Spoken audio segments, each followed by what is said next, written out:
Welcome you on my YouTube channel अपनी English by शरद दीक्षित। आज का हमारा टॉपिक है active and passive voice. Active and passive voice का जो ट्रिक है, इसमें 3+3 ट्रिक्स मीन्स 3 कॉमन चेंज की और 3 टेंस के चेंज की 3 मिनट में मैं ये बात आपको बिल्कुल क्लियर कर दूंगा। बहुत आसानी से आप समझ पाएंगे कि एक्टिव वॉइस से पैसिव वॉइस में कैसे हम सेंटेंसेस को चेंज करते हैं। देखते हैं टॉपिक को।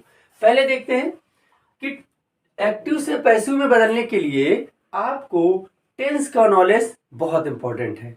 बिना टेंस के नॉलेज के आप एक्टिव से पैसिव वॉइस में चेंज नहीं कर पाएंगे। हम टेंस की डिटेल में तो नहीं जाएंगे, बट आपको इतने टेंस का नॉलेज जरूर दे देंगे जिससे कि आप ये समझ पाएं कि किस टेंस को, किस वर्ब की चेंज को हम एक्टिव से पैसिव में फॉलो करते हैं। देखते हैं। टेंस मीन्स है टाइम एंड वर्क। मीन्स कोई एक स्पेसिफिक वर्क किस समय में हुआ है, इसको डिफाइन किया जाता है टेंस कैटेगरी में। टेंस 3 टाइप्स के हो सकते हैं, प्रेजेंट, पास्ट और फ्यूचर। किसी भी वक्त को, किसी भी समय को हम 3 कैटेगरी में ही डिवाइड कर पाते हैं। एक होता है प्रेजेंट, एक होता है पास्ट, एक होता है फ्यूचर। मीन्स जो अभी चल रहा है, जो हो चुका है और जो होने वाला है। अब इन 3 मेन टेंसेस की कैटेगरी के बाद 4 इसके सब डिवीजन होते हैं, इंडेफिनिट, कॉन्टिन्यूअस, परफेक्ट और परफेक्ट कॉन्टिन्यूअस। बहुत आप इस वीडियो को बहुत ही ध्यान से देखना है, आपको एक एक पॉइंट क्लियर होता जाएगा कि कैसे आप एक्टिव से पैसिव में चेंज करेंगे और किस टेंस में कौन सा रूल फॉलो। मेन टेंसेस की जो 3 टाइप्स हैं, प्रेजेंट, पास्ट एंड फ्यूचर, उसके 4 सब डिवीजन है, इंडेफिनिट, कॉन्टिन्यूअस, परफेक्ट और परफेक्ट कॉन्टिन्यूअस। बहुत क्लियरली आप इस वीडियो को वॉच करना, सीधे समझ जाएंगे कि किस टेंस की कैटेगरी को मुझे कैसे एक्टिव से पैसिव में चेंज करना है। देखना यह है कि आप यहाँ पे 3 मेन, प्रेजेंट, पास्ट, फ्यूचर और 4 सब डिवीजन, इनको मिला के 3 × 4 12 टेंसेस का कॉन्सेप्ट है। लेकिन सभी 12 टेंसेस का एक्टिव से पैसिव में चेंज नहीं होता। किनका नहीं होता, पहले उनको रिमूव कर लेते हैं तो थोड़े कम हो जाएंगे, तो आपको समझना इजी हो जाएगा। देखते हैं। फ्यूचर कॉन्टिन्यूअस, जिसमें विल भी है, इसका एक्टिव से पैसिव नहीं होगा, आप इसको पहले रिमूव कर देंगे। उसके बाद किसी भी परफेक्ट कॉन्टिन्यूअस का जिसमें बीन वर्ड यूज होगा, has been, have been, had been, will have been, in किसी भी टेंसेस का एक्टिव से पैसिव नहीं बनेगा। अब अभी 12 के कॉन्सेप्ट से अब आपके पास बच रहे हैं 8 टेंसेस। सभी का इंडेफिनिट एक्टिव से पैसिव में चेंज होगा। कॉन्टिन्यूअस में सिर्फ प्रेजेंट और पास्ट का कॉन्टिन्यूअस ही पैसिव में चेंज होगा और सभी के परफेक्ट एक्टिव से पैसिव में चेंज होंगे। आप इनका एक स्क्रीनशॉट ले लें जिससे कि आप पहचान सकें कि कौन से टेंसेस को ही चेंज किया जा सकता है। इनको आपको जरूर फॉलो करना है। अब देख लेते हैं इनको डिटेल में थोड़ा। प्रेजेंट इंडेफिनिट के अफर्मेटिव सेंटेंसेस में वर्ब का फर्स्ट फॉर्म प्लूरल सब्जेक्ट के साथ और वर्ब का फर्स्ट फॉर्म प्लस एस या ईएस सिंगुलर सब्जेक्ट के साथ यूज होगा। इसमें जो डू या डज और वर्ब का फर्स्ट फॉर्म का कॉन्सेप्ट है, ये नेगेटिव प्लस इंट्रोगेटिव में यूज होगा। अब बात करते हैं पास्ट इंडेफिनिट की। पास्ट इंडेफिनिट में अफर्मेटिव सेंटेंसेस में सभी सब्जेक्ट्स के साथ no singular no plural verb का सेकेंड फॉर्म यूज होगा और उसके नेगेटिव प्लस इंट्रोगेटिव में सभी के साथ डिड प्लस वर्ब का first form did not, verb का फर्स्ट फॉर्म डिड स्टार्टिंग में, इंट्रोगेटिव के फॉर्मेट आपको इंट्रोगेटिव में क्लियर हो जाएंगे। लेकिन अभी आप फोकस रखें कि क्या पहचान है सेकेंड फॉर्म और डिड प्लस वर्ब की फर्स्ट फॉर्म। फ्यूचर इंडेफिनिट में विल और सेल का यूज वैसे तो अब टेंस कैटेगरी में ना के बराबर होता है, मॉडल्स में ही इसका यूज होता है, लेकिन आप कंफ्यूज ना हो। फ्यूचर इंडेफिनिट विल या सेल वर्ब का फर्स्ट फॉर्म, ये फ्यूचर इंडेफिनिट हो गया।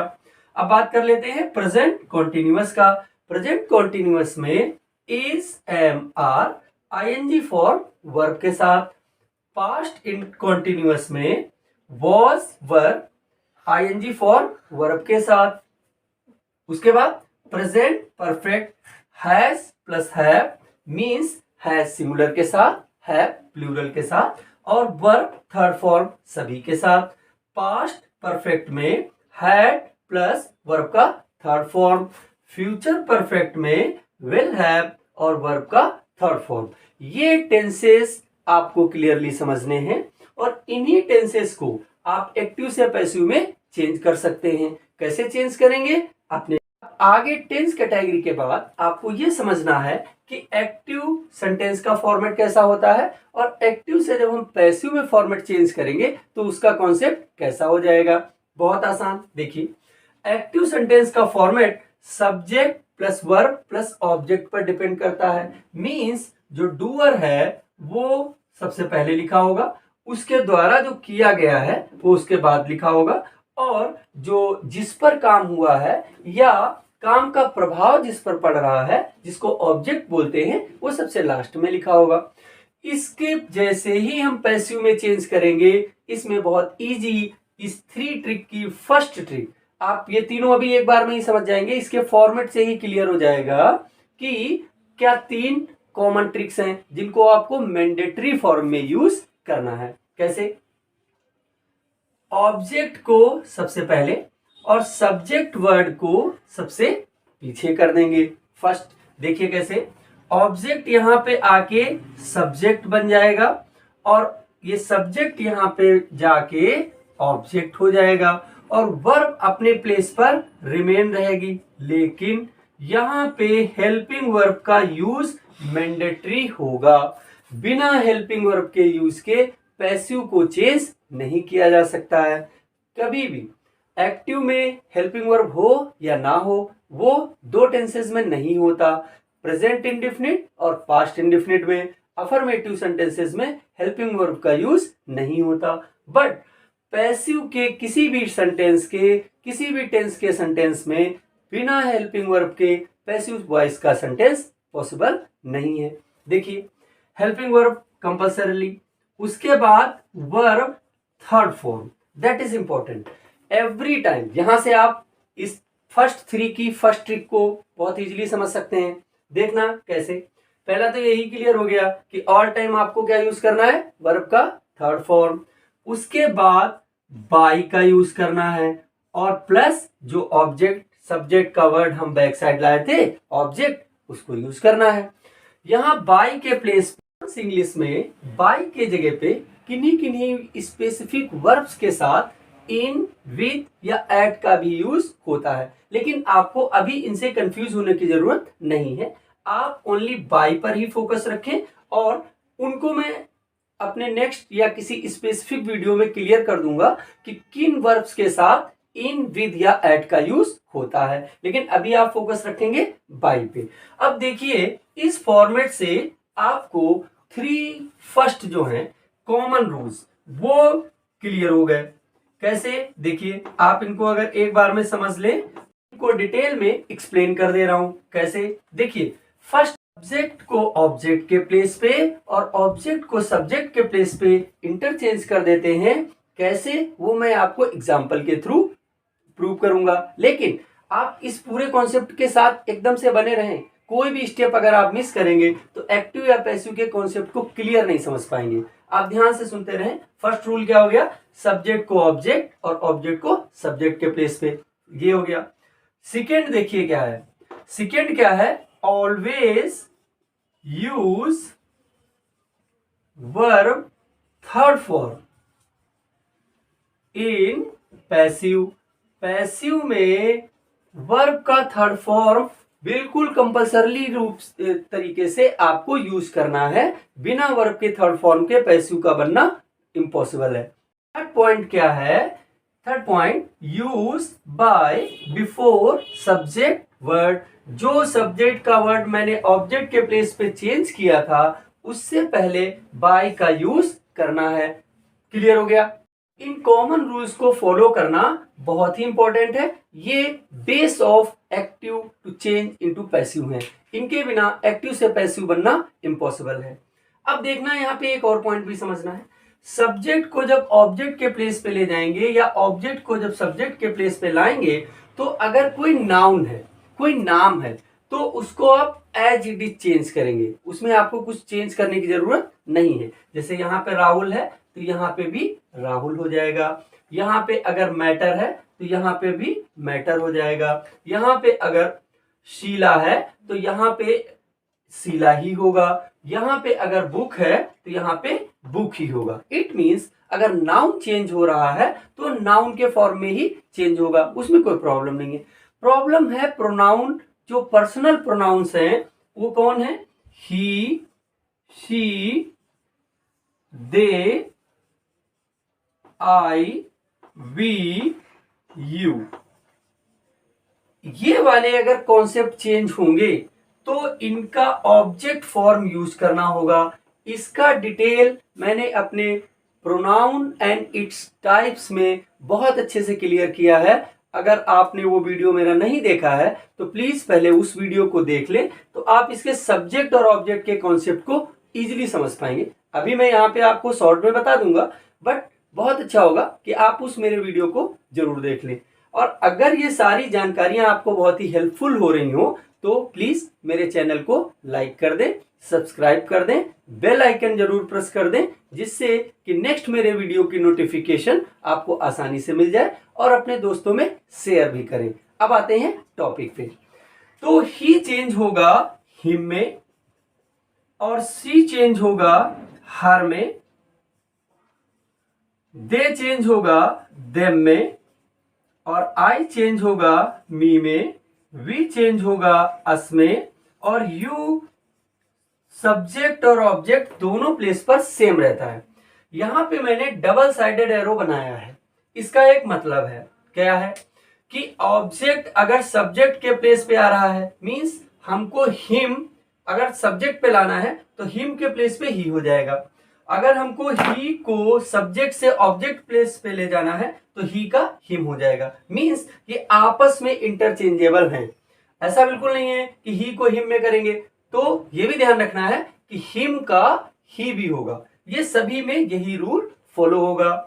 शी का हर, हर का शी, दे का देम, देम का दे, आई का मी का आई, वी का अस का वी, यू दोनों फॉर्म में सेम रहता है। ये तो हो गए कॉमन रूल्स। अब हम बात करेंगे टेंस के रूल्स की अपने नेक्स्ट स्टेप। कॉमन रूल्स के बाद अब हम आ जाते हैं टेंस की कैटेगरी में। टेंस की कैटेगरी में आपको 3 स्टेप में सारे टेंसेस को क्लियर कर लेना है कि कैसे हम एक्टिव से पैसिव में चेंज करेंगे। वो क्या है? फर्स्ट है प्रेजेंट इंडेफिनिट।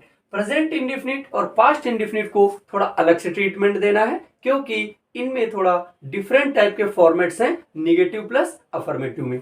कैसे करेंगे? देखिए, अफर्मेटिव का जो फॉर्मेट होता है वो सब्जेक्ट वर्ब का फर्स्ट फॉर्म, इसमें एस या ईएस पॉसिबल है सिंगुलर के साथ। जब सिंगुलर सब्जेक्ट होगा तो इसमें एस या ईएस वर्ब की फर्स्ट फॉर्म में लग जाता है।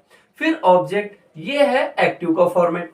इसको हम जैसे ही पैसिव में चेंज करेंगे, तो अभी मैंने आपको कॉमन चेंज में बताया था, ऑब्जेक्ट को पोर्शन को पहले करेंगे जो यहाँ पे आके सब्जेक्ट का काम करने लगेगा, और उसके बाद हेल्पिंग वर्ब जो मस्ट है पैसिव में, उसकी जगह पे क्या यूज हो रहा है? Is, am, are. Is singular के साथ, आई के साथ एम, और प्लूरल के साथ आर। बहुत आसानी से प्यार से समझते रहिए। दूसरा कॉन्सेप्ट, सभी के साथ वर्ब का थर्ड फॉर्म आना है, फिर एक बाई वर्ड का यूज होना है, और जो सब्जेक्ट पोर्शन है ये बैक साइड में जाके ऑब्जेक्ट बन जाएगा। मींस ब्रैकेट में मैंने इसीलिए लिख दिया है जिससे आपको कंफ्यूजन ना हो। ऑब्जेक्ट बन जाएगा लेकिन वो होता क्या है? सब्जेक्ट का पोर्शन है। ये हो गया अफर्मेटिव प्रेजेंट इंडेफिनिट का फॉर्मेट। अब देखते हैं निगेटिव प्रेजेंट इंडेफिनिट का फॉर्मेट। इसके क्या फॉर्मेट में चेंज आ रहा है? देखिए, सब्जेक्ट के पास डस या डू, डस सिंगुलर के साथ, डू प्लूरल के साथ, उसके बाद नॉट प्लस वर्ब का फर्स्ट फॉर्म, उसके बाद ऑब्जेक्ट, ये एक्टिव का फॉर्मेट है। उसके बाद देखते हैं ये ऑब्जेक्ट का पोर्शन सब्जेक्ट बन जाएगा और सबसे पहले आ जाएगा। डू और डस की जगह पे इज, एम, आर जैसे अफर्मेटिव में था सेम वैसे ही निगेटिव में होगा। इज सिंगुलर, एम आई के साथ और आर प्लूरल के साथ। नॉट जैसे गिवन होगा अपने प्लेस पे बना रहेगा। फर्स्ट फॉर्म को चेंज कर देंगे थर्ड फॉर्म में, और बाय का यूज कर देंगे, सब्जेक्ट वर्ड को बैक साइड ले जाके ऑब्जेक्ट बना देंगे। Very easy. इसी के दूसरा स्टेप, अब ये हो गया फर्स्ट, ये क्या हो गया सेकेंड, और इसके बाद एक और समझना है थर्ड। क्लियर? उसके बाद आप समझ जाएंगे कि कैसे हमको एक्टिव से पैसिव में चेंज करना है। देखने पास्ट इंडेफिनिट जिसका अफर्मेटिव का फॉर्मेट सब्जेक्ट प्लस वर्ब का सेकेंड फॉर्म, ध्यान से समझना है, वर्ब का सेकेंड फॉर्म, और उसके बाद ऑब्जेक्ट का पोर्शन होगा। इसको जब हम पैसिव में लाएंगे ये फॉर्मेट हो गया एक्टिव का, और ये ऑब्जेक्ट का पोर्शन पहले आएगा और ये किसका काम करना स्टार्ट कर देगा, सब्जेक्ट का काम करना स्टार्ट कर देगा। इसलिए ध्यान से समझना है, मैं ऑल टाइम इसलिए लिख रहा हूं कि आप कंफ्यूज बिल्कुल ना हो। उसके बाद इसमें जो हेल्पिंग वर्ब यूज करनी है वो यूज करनी है वॉज और वर का सेकेंड फॉर्म में। ध्यान रखना है, सेकेंड फॉर्म दिखे तो हेल्पिंग वर्ब की जगह पे वॉज वर का यूज कर देना है। उसके बाद V3 verb third form all time, फिर बाय, और उसके बाद करेंगे पास्ट इंडेफिनिट के नेगेटिव फॉर्म की। इसका फॉर्मेट कैसा होगा, सब्जेक्ट प्लस डिड नॉट, और डिड नॉट के साथ वर्ब का फर्स्ट फॉर्म आएगा, फर्स्ट फॉर्म के बाद ऑब्जेक्ट का पोर्शन आएगा, और ये कौन सा है, एक्टिव है। ये एक्टिव के ये फॉर्मेट हो गया। उसके बाद देखिए इसका जैसे ही हम पैसिव करेंगे तो वही पोर्शन ऑब्जेक्ट का पोर्शन इधर आएगा, जो किसका वर्क करने लगता है, सब्जेक्ट का। ध्यान से कंफ्यूज नहीं होना है बिल्कुल, ऑब्जेक्ट का पोर्शन यहाँ आके सब्जेक्ट का काम करने लगता है। और डिड नॉट की जगह पे अकॉर्डिंग टू सब्जेक्ट, देखिए डिड नॉट में सिंगुलर या प्लूरल का इशू नहीं फॉलो होता है, बट जब इसको पैसिव में ले जाएंगे तो वॉज वर्ब में आपको सिंगुलर या प्लूरल के कॉन्सेप्ट को फॉलो करना होगा। तो सिंगुलर के साथ आपको वॉज और प्लूरल के साथ आपको वर्ब का यूज करना है। उसके बाद नॉट का यूज कर देना है, जो नॉट ऑलरेडी यहाँ पे गिवन होता है। वर्ब का फर्स्ट फॉर्म वर्ब के थर्ड फॉर्म में चेंज हो जाता है, और बाय, और उसके बाद जो सब्जेक्ट का पोर्शन है वो सबसे लास्ट में आ जाएगा, और क्या बन जाएगा, ऑब्जेक्ट बन जाएगा। है वो रियल में सब्जेक्ट। कैसे, प्रोनाउन के जो मैंने अभी आपको कॉन्सेप्ट पीछे बता दिया है, और उनका जो पोर्शन है वो अनचेंजेबल होता है, उसको आपको चेंज नहीं करना होता है, बट उसको एज इट इज ही रखते हैं। प्रोनाउन के पोर्शंस को ही, हिम, जो मैंने अभी आपको कॉन्सेप्ट बताया था उसको फॉलो करना होता है। ये हो गए फर्स्ट टू। अब बचा हुआ है एक लास्ट थ्री जो आप आगे देखने वाले हैं। प्रेजेंट और पास्ट इंडेफिनिट के बाद ऑल अदर टेंसेस, इन सभी को एक ही बार में आपको समझ लेना है, बहुत इजीली, बहुत आसानी से। प्रेजेंट पास्ट वो थोड़ा आपको ध्यान रखना है, ये सभी आपको वन टाइम में क्लियर कर देना है। कैसे, यहाँ पे जो एक्टिव का फॉर्मेट होगा उसमें subject helping verb plus verb, वहां पे हो रहा था कि प्रेजेंट इंडेफिनिट के अफर्मेटिव और पास्ट इंडेफिनिट के अफर्मेटिव में हेल्पिंग वर्ब नहीं मिल रहा था। यहाँ पे सभी टेंसेस में जो बचे हुए हैं 6, इनमें हेल्पिंग वर्ब होगा ही। उस हेल्पिंग वर्ब में कौन कौन पॉसिबल है, is, am, are, was verb, continuous, has, have, had, perfect, और models will, shall, can, may, would, should, could, might और मस्ट एटसेट्रा। ऐसी हेल्पिंग वर्ब पॉसिबल हैं। अब देखना यह है कि अगर is, am, are, was verb sentence active में, एक्टिव के फॉर्मेट में ये गिवन है, तो आपको इनके बाद पैसिव में चेंज करने के लिए बीइंग वर्ड का यूज कर देना है। वेरी इजी, बहुत ध्यान से सुनना है, बहुत आसान, बहुत सिंपल, विदाउट टेंशन। ऐसे सुनिए, आसानी से हो जाएगा। आप तुरंत एग्जाम में जैसे ही सेंटेंस आएगा आपको क्लियरली पता लगने वाला है कि इसका आंसर ये होगा। देखिए कैसे, हैज, हैव, हैड अगर दिख जाए तो इसके बाद आपको बीन वर्ड का यूज कर देना है। ये है मॉडल्स। अगर कोई मॉडल आ जाता है तो उसके बाद आपको बी वर्ड का यूज कर देना है। बहुत ही सिंपल। देखिए अब इसका जब पैसिव का फॉर्मेट बनेगा तो जो ऑब्जेक्ट पोर्शन है जो यहाँ पे सब्जेक्ट का काम करता है, उसके बाद हेल्पिंग वर्ब अपने प्लेस पे सेम रहती है। ये सारी वर्ड्स अगर आती हैं तो ये सेम रहेंगी।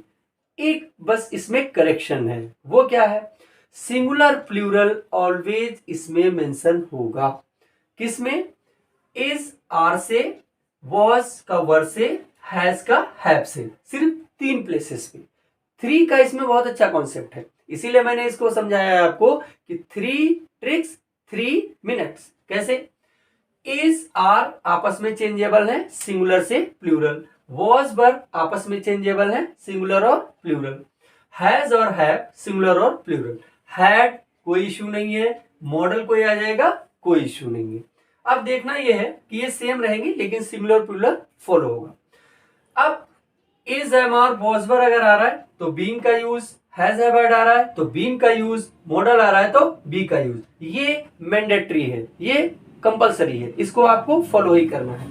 उसके बाद इनके बाद वर्ब का थर्ड फॉर्म जो एवरी टाइम पैसिव में फॉलो हो रहा था, और उसके बाद बाय जो एवरी टाइम फॉलो हो रहा था, और जो सब्जेक्ट पोर्शन है वो बैक में जाके ऑब्जेक्ट का पोर्शन बन जा रहा है। अब ये सारे रूल्स आपके क्लियर हो गए। इनको आप रिपीटेड फॉर्म में एक बार फिर से चेक कर लें और स्क्रीनशॉट लेते रहें। आप इनको ध्यान दें, क्लियरली आप एक्टिव से पैसिव में चेंज कर ले जाएंगे। अब मैं आपको कुछ एग्जांपल लेने वाला हूं। These are the examples. They will help you to change from active into passive. इनके थ्रू आप इन 5 से 25 और प्रैक्टिस कर लें। बहुत इजीली आप सारी चीजों को क्लियर कर पाएंगे विथ रूल्स। देखिए कैसे?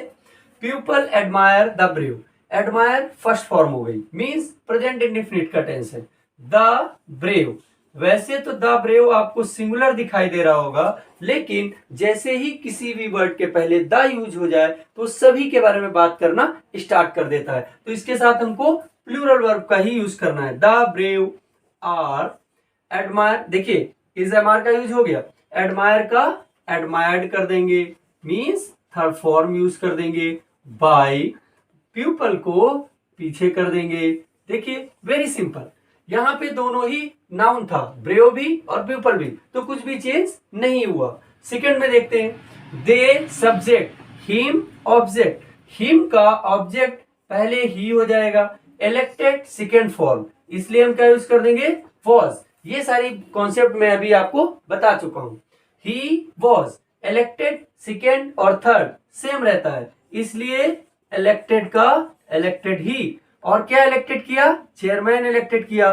तो इस वर्ड को हमको इसी प्लेस पे बना के रखना है। उसके बाद मैंने बाय यूज कर दिया, और दे का ऑब्जेक्ट क्या बताया था मैंने? देम, इसको यूज कर दिया। आपका सेंटेंस क्लियर हो गया। अब बात करते हैं थर्ड सेंटेंस की। थर्ड में क्या है? वी, और वी किसका वेट कर रहा है? ट्रेन का। तो ऑब्जेक्ट क्या हो गया? The train. बहुत आसान है, वेरी सिंपल, आप बस फॉलो करते रहें। किस पर वर्क हो रहा है? वही ऑब्जेक्ट है, द ट्रेन। और इज आर, अब देखिए वी के साथ आर का यूज हुआ, यही इंटरेस्टिंग है, यही चीजें आपको ध्यान रखनी है। वी के साथ आर का यूज हुआ, ट्रेन क्या हो गई? सिंगुलर, तो इसके लिए हम यहाँ पे क्या यूज कर देंगे? इज। ये है सेम, सिंगुलर और प्लूरल का चेंज हो गया। इसके साथ हमको क्या यूज कर लेना है? बीइंग। इज एम आर पहले से है तो उसके बाद बीइंग का यूज कर देंगे। वेटिंग का थर्ड फॉर्म हो जाएगा वेटेड, और उसके बाद फॉर एक यूजलेस हो जाएगा, चाहे तो आप यहां पे इसका यूज कर दें बट लीव इट। उसके बाद क्या यूज कर देंगे? बाय, और वी को बैक साइड में ले जाके क्या कर देंगे? अस। Very simple. आपको अफर्मेटिव और निगेटिव के ही एग्जांपल्स देखने को इसमें मिल रहे हैं। इसके बाद इंट्रोगेटिव और इंपरेटिव के वीडियो के लिए आपको थोड़ा वेट करना होगा। आपको नेक्स्ट वीडियो इंट्रोगेटिव्स और इंपरेटिव का एक्टिव से पैसिव चेंज करने के विद द एग्जांपल आपको बताया जाएगा, इसलिए अभी आप इसको फोकस रखें। अपने चैनल को ऑलवेज फॉलो करने के लिए प्लीज लाइक कर लें, शेयर कर दें और सब्सक्राइब जरूर कर लें, और बेल आइकन को प्रेस कर दें, जिससे ये वीडियोस आपको हमेशा मिलते रहें और नॉलेज आपका इंप्रूव होता रहे। यस, अब देखते हैं 4 नंबर का sentence. The fire subject, destroy किसको कर दिया? बिल्डिंग को, तो ऑब्जेक्ट हो गया द बिल्डिंग। द बिल्डिंग को इन फ्रंट ले आए, मीन्स सब्जेक्ट के पोजीशन पे। अब देखिए हैज सेम है, बिल्डिंग भी सिंगुलर है और फायर भी सिंगुलर है, तो इसलिए हैज में हमने कोई चेंज नहीं किया, बट इसके बाद क्या यूज कर दिया? बीन। और हैव का कॉन्सेप्ट बहुत आसान होता है, क्यों? इनके साथ ऑलरेडी थर्ड फॉर्म यूज होता है, इसलिए आपको इनको थर्ड फॉर्म का भी ढूंढने का झंझट नहीं है। इसलिए has been destroyed to destroyed, ऐसा सेम हो गया। और उसके बाद क्या लग गया, बाय, और फिर द फायर को यहां पे चेंज कर दिया, लास्ट में ऑब्जेक्ट के पोर्शन पे ले आए, क्यों, ये नाउन है, नो चेंज। अब बात करते हैं लास्ट वाले सेंटेंस की, ये थोड़ा स्पेशल है। यहाँ पे सब्जेक्ट क्या है, समवन, ऑब्जेक्ट क्या है, दिस वर्क, और ये क्या, निगेटिव भी है। तो सबसे पहले क्या आ जाएगा, दिस वर्क। अब देखिए यहाँ पे एक मॉडल का यूज हुआ है जो है विल, इसमें आपको कभी भी इसको चेंज नहीं करना है।